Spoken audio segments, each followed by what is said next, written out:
In this self-lymphatic massage, we're going to be focusing on 6 primary points in our body where we have the highest concentration of lymph nodes.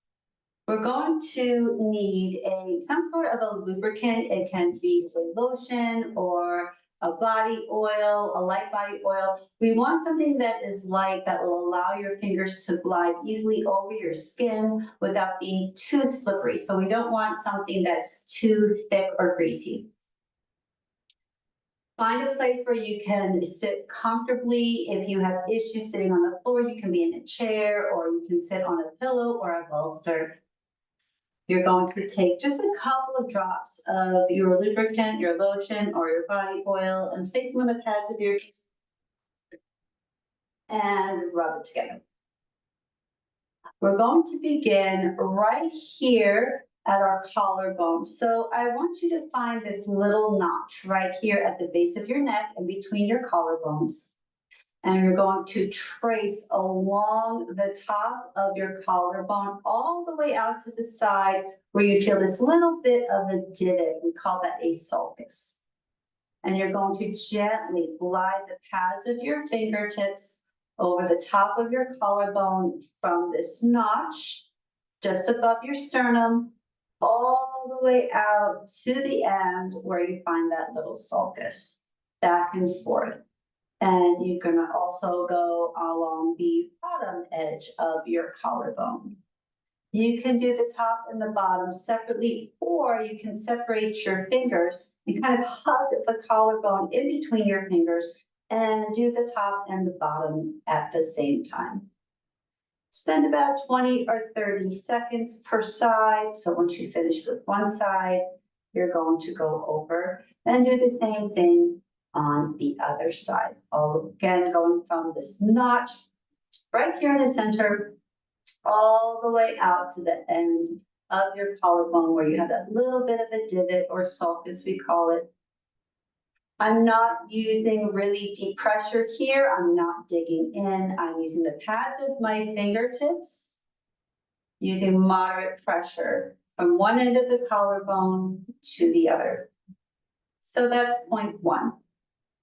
Next, we're going to move up to our ear.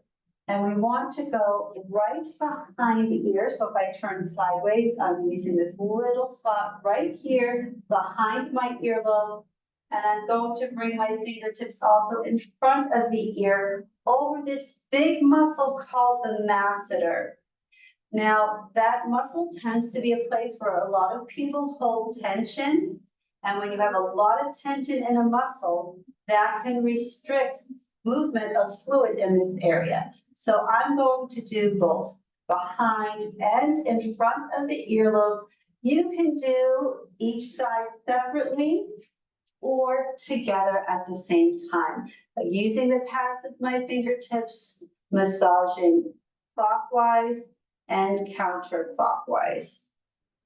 We're not trying to cause pain or discomfort, but if you do feel pain or discomfort in any of these areas, just take mental note of that. It might be a place where you hold a lot of tension or where you have some stagnant lymphatic fluid. That was point 2.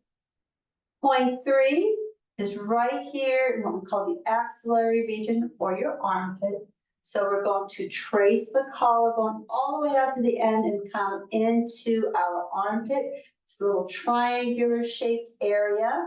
We want to massage using the pads of our fingers in the entire axillary region.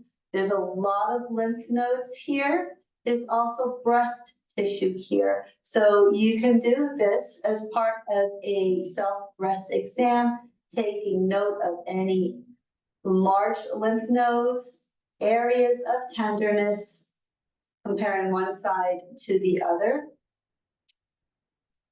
Gently tap. And repeat on the other side. Again, I'm tracing the collarbone all the way to the end, coming into the axillary region using the pads of my fingertips with moderate pressure, massaging clockwise and counterclockwise. And gentle tapping. Going to our fourth point, we want to trace down our sternum. So I'm going from that little notch all the way down the center of my chest to the end of my sternum. And I want you to be about 3 or 4 finger widths below the sternum. We have the largest lymph node in our body right here, and it sits next to our liver.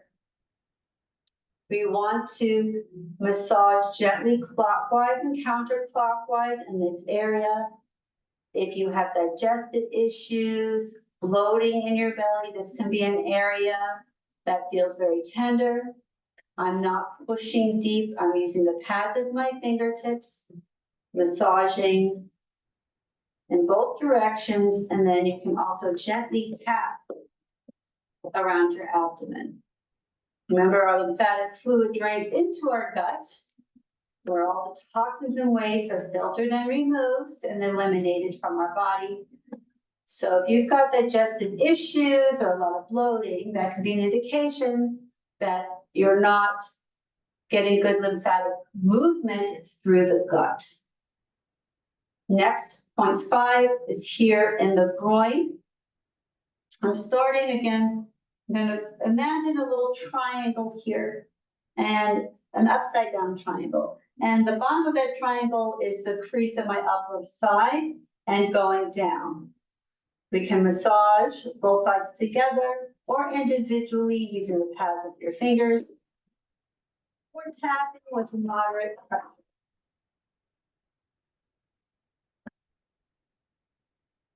Next, I'm going to extend my legs, or they may already be extended if you're sitting. And we're going to move to our last point, behind the knee.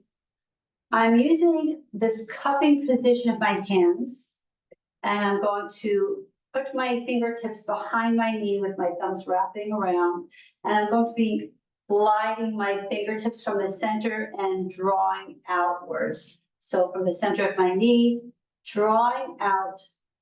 You might be lifting or moving a little flesh back there. This is another area where there can be a lot of stagnant fluid, especially if you're sedentary and spend a lot of time sitting with your knees bent. Fluid can become stagnant behind the knee, causing some swelling and poofiness back there. So doing a little self-lymphatic massage in conjunction with mobility work or a nice walk.